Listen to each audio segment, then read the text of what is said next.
আসসালামু আলাইকুম রহমতুল্লাহি ওয়া বারাকাতুহু। আমরা যারা আছি আমরা সকলে রাস্তায় হাঁটাহাঁটি করি। তো এই রাস্তায় আমাদের চলাচলের চারটি হক আছে। রাস্তার হক আছে আমাদের কাছে চারটি। তো এই চারটি হক নিয়ে আমি একটা হাদিস আপনাদের বলছি। তো সবাই একটু মনোযোগ দিয়ে শুনুন, কারণ এটা সকলের শোনার দরকার।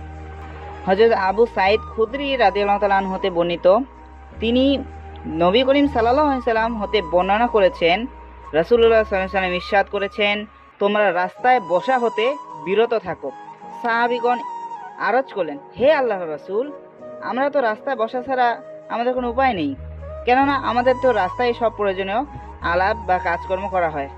রাসূলুল্লাহ সাল্লাল্লাহু আলাইহি সাল্লাম বললেন, রাস্তায় বসা ছাড়া যদি তোমাদের কোনো জায়গা না থাকে, তবে রাস্তার হক আদায় করার শর্তে বসতে হবে বা বসতে পারো। সাহাবীগণ জিজ্ঞাসা করলেন, হে আল্লাহর রাসূল, রাস্তার হক কি?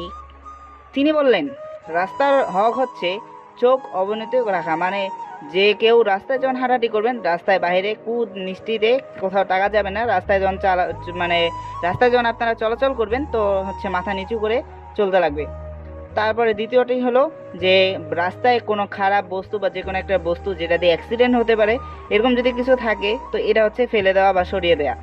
আর তৃতীয়টা হচ্ছে সালামের উত্তর দেয়া। রাস্তায় কেউ আপনাকে সালাম দিলে একটু জোরে উত্তর দিবেন, ওয়ালাইকুম সালাম। তো এটা হচ্ছে সালামের উত্তর দিতে লাগবে। এবং চতুর্থ এবং সর্বশেষ যেটি হলো সৎ কাজ করা এবং সৎ কাজের আদেশ দেয়া, আর অসৎ কাজ না করা এবং অসৎ কাজের নিষেধ দেওয়া। তো আমাদের হচ্ছে এটি হলো চারটা কাজ, যেটা হচ্ছে এই চারটা হক রাস্তার, যা আপনি আমি পৃথিবীর সকল মানবের জন্যই এই হকটা আদায় করা উচিত। এটা করতেই হবে, উচিত কি, এটা করতেই হবে। তো আপনারা যারা হাদিসটি দেখছেন, তারা সবাই হাদিসটি মানার জন্য চেষ্টা করুন এবং আপনি শেয়ার দিয়ে আরও কিছু মুমিন ভাইকে শেখার জন্য সুযোগ করে দিন। ধন্যবাদ। আসসালামু আলাইকুম রহমতুল্লাহ।